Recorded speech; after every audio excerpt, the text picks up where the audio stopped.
तर मंडळी, आज आपण मस्त अशी सिंपल भाजी बनवतोय, ती म्हणजे ही वाल. कोकणातून जर कोण व्हिडिओ बघत असेल तर त्यांना ही वाल नक्कीच माहिती असेल, कारण म्हणजे खूप प्रमाणात खाल्ली जाते ही भाजी कोकणामध्ये. बघू शकता त्याची किती लांबी आहे, म्हणजे एक शेंग किती लांबी आहे त्या शेंगेची, जी कॅमेरामध्ये सुद्धा बसत नाहीये. एवढ्या मोठ्या मोठ्या लांब अशा शेंगा असतात ह्या, आणि चवीला खरंच खूप छान लागतात.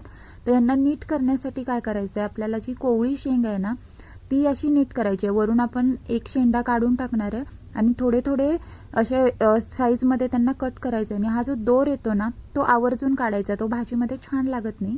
दोर काढून आपल्याला हे सगळे नीट करून घ्यायचे आहेत. आणि जी जून असते ना त्यातील आपल्याला गर काढून घ्यायचे आहेत, नाही तर ती अशी भाजी छान लागत नाही, जून भाजी जर आपण अशीच घेतली तर.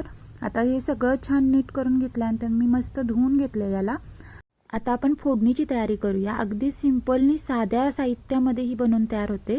मिरची, लसूण, कांदा, कढीपत्ता, कोथिंबीर आणि सगळ्यात महत्त्वाचा इन्ग्रेडियंट्स म्हणजे ओलं खोबरं किसलेलं. त्याच्याशिवाय ही भाजी आमच्या घरात कोण खाणारच नाही, इतकं महत्त्वाचं आहे या भाजीमध्ये हे खोबरं. आता फोडणीसाठी मी पॅनमध्ये अगदी चमचाभर सारखं तेल घेतलं आणि अगदी जरासं जिरं टाकायचं आहे. त्याच्यानंतर ठेचून घेतलात तरी चालेल, मी तर चिरून घेतलेला लसूण टाकला आहे, मिरच्या टाकलेल्या आहेत आणि छान ह्याला एकदमदा परतून घ्यायचं. आणि मग ह्याच्यामध्ये बारीक चिरलेला कांदा घालायचा आहे. कांदाही हलका एक दोन वेळा परतून घ्यायचा आणि मग आपल्याला याच्यामध्ये हळद घालायची आणि सोबतच मी कढीपत्ताही घातलाय. तुम्हाला हवं तर तुम्ही ही लाल तिखटमध्येही करू शकता, पण ही मिरचीमध्येच खरंच खूप छान लागते. एकदा अशा पद्धतीने ट्राय करून बघा.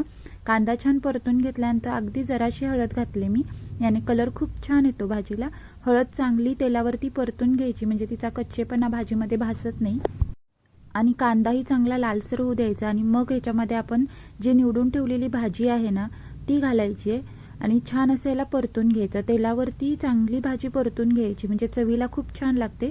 लगेचच पाण्याचा शिंतोडा किंवा पाणी घालायचं नाहीये, तेलावरती छान परतून घ्यायची, म्हणजे चवीला खूप छान लागते ही भाजी. अगदी सिंपलनी साधी पद्धत आहे बनवायची, पण चवीला खरंच खूप छान लागते ही भाजी. आता आपल्याला ह्याच्यावरती जरासं मीठ घालायचं आहे चवीपुरतं आणि पुन्हा मिक्स करून घ्यायचं आहे. मीठ छान मिक्स झालं भाजीमध्ये की भाजी शिजण्यापुरतं अगदी जरासं पाणी घालायचं आहे. अगदी वाफेवरती शिजते ही भाजी जर कोवळी असेल तर.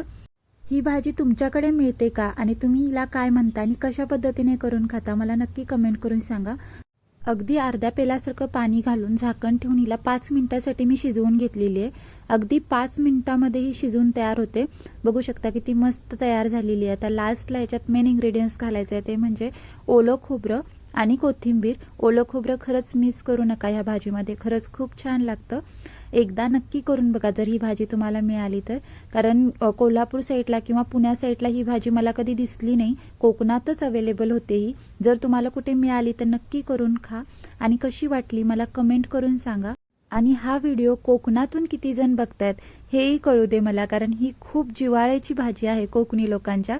आठवड्यातून 2दा तरी ही बनतेच शाकाहारी वाराला. तर ही भाजी नक्की बनवा, करा, खा. जर आवडली तर रेसिपीला नक्की लाईक करा. अशाच पद्धतीने आपण पुन्हा पुन्हा भेटू. खा, प्या, मजा करा. Bye bye.